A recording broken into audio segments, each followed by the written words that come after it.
নামাজ পড়লে বেহস্ত পাওয়া যাবে। কোরআনে এমন কোনো আয়াত যদি থাকে তুমি বলতে পারবা যে এই আয়াতের মধ্যে বলা হয়েছে, এই সূরার মধ্যে বলা হয়েছে নামাজ পড়লে একটা লোক বেহস্ত যাবে? বেহস্ত এটা হচ্ছে সুপ্রিম পাওয়ার, এটা আমার মালিকের বিষয়, একান্ত বিষয়। উনি কাকে কোথায় দেবে এটা উনি ভালো জানে।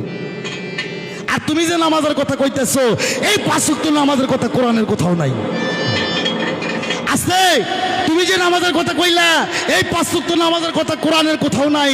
কোরআন শরীফে আছে সালাতের কথা। সালাত এক জিনিস, নামাজ হচ্ছে আর এক জিনিস। কোরআনটা কোন ভাষা?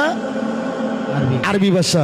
আর নামাজ ফার্সি ভাষা। এরা নামাজের বাংলা উপস্মরণকারী, আর সালাতের বাংলা স্মরণ এবং সংযোগ। তুমি নামাজ পড়বা আল্লাহু আকবার আল্লাহু আকবার, তুই বুকে তুই বান্ধে সিজদার মধ্যে যায় কইবা আমার গরুগুলো বেন কি খেলো? হ্যাঁ, আল্লাহু আকবার আল্লাহু আকবার। গুরুদাসপুর বাজার কখনো যাবো, ভুসি কখন কিনবো, এবার পার্টি নেই যে দলাদলি কোন পার্টির থেকে 1 কাপ চা খায়, কোন মুড়া ভোট দেওয়া যায়, ওই শালাগো নামাজ কবুল হইব বাংলাদেশে। সালাত কি? আল্লাহু আকবার। যখন আপনি কানে হাত দিয়ে এভাবে তৈমা বাঁধবেন, তখন আপনাকে সারা পৃথিবীকে পিছনে ফালাতে হবে। আল্লাহ নিজেই বলছে আমি ব্যতীত সিজদা হারাম। আর তুমি নামাজও পড়ো, সুদের টাকাও খাইও, নামাজও পড়ো, ইতিমের হকুমাইরা খাইও, নামাজও পড়ো, আবার জমি বিয়া দখল দেও, ওই হালাগো নামাজ কবুল হইব। এক চলে শালাগো দাদু।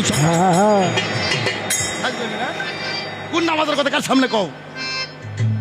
নামাজ সারা পৃথিবী তোমাকে পিছনে ফেলাইতে হবে। যিনি সৃষ্টিকর্তা তার কুদরতি চরণে তোমাকে বিলীন করতে হবে, তোমাকে মিশে যেতে হবে। এরই নাম হচ্ছে সালাত। হ্যাঁ, ওই নামাজের মধ্যে তোমার সমস্ত রাজনীতি, সমস্ত দুনিয়াদারি, সমস্ত কামকুম তোমাকে বিসর্জন দিয়ে তোমাকে আল্লাহর রঙে রঙিন হতে হবে, আল্লাহর কুদরতি চরণে তোমাকে বিলীন হতে হবে। সালাত অত সহজ জিনিস না। হ্যালো এরাক কলেমা, এই বেটা তুমি যে কলমার কথা কইতাছো, এই কলেমা লা ইলাহা ইল্লাল্লাহ মুহাম্মাদুর রাসূলুল্লাহ, কোন মানুষ যদি 2800 বছর জপে, তবু কাল হাসুরে কলেমা হাতে হ্যান্ডকাপ না গায়া ঠেলতে ঠেলতে তাকে জাহান্নামীতে নিয়ে যাবে। কেন নিয়ে যাবে? যতক্ষণ পর্যন্ত এই কালেমার উপর তুমি বিশ্বাস না আনছো, যতক্ষণ পর্যন্ত এই কালেমার উপর তুমি ইয়াকিন না আনছো, যতক্ষণ পর্যন্ত তুমি কালেমার নবীজিদ বা থানা বাক্কা সাত সিফাত তুমি না বুঝবা, এই কালেমাই তোমাকে জাহান্নামীতে ঠেলে নিয়ে যাবে। এখন বর্তমান নেন 71-এর যখন যুদ্ধ হয়েছে, ওই যে আমার এক কাকা বাবু বসে আছে, জয়গুরু বাবা, আমার কাকা বাবু বুঝবো ওই খানেরা, হ্যাঁ কি কমরে এজিদের মুখম লম্বা লম্বা দাড়ি ছিল, রেজিত কোরআন পড়তো। কি বাবা? আবু জেহেলের মুখ লম্বা দাড়ি ছিল, মাথায় ঢালুয়া টুপি ছিল।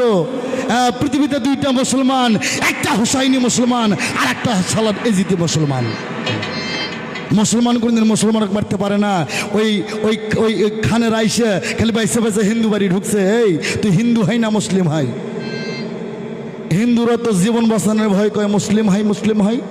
তুমি কলমা জানতে হয় বাতাও হয়, তখন কলমা বাতায় ভয়তে হিন্দু মানুষেরা লা ইলাহা ইল্লাল্লাহ মুহাম্মাদুর রাসূলুল্লাহ। তখন ওই যে খানেগারের সাথে যারা বুদ্ধি দেতা ছিল, নাম কি আমি কমো না বাবা, আপনারা জানেন। হ্যাঁ, এরা কয় জাহাপনা এই তো মুসলিম না হয়, তো হিন্দু হয়। বলে কালমা বাতাইলো, বলে এটা মুখস্থ কলেমা। বলে কি করবো? কয় নিচে চেক করো, ওই হাফ হাতা না ফুল হাতা? হাফ হাতা ফুল হাতা বোঝো না? যেটা কাটাইছে ওইটা হাফ হাতা, আর যেটা চামড়াতে ঢাকা এটা ফুল হাতা।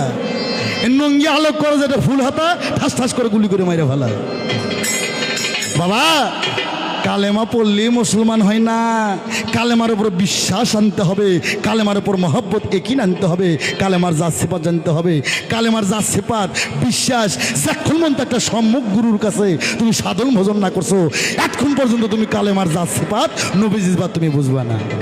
ঠিক ঠিক।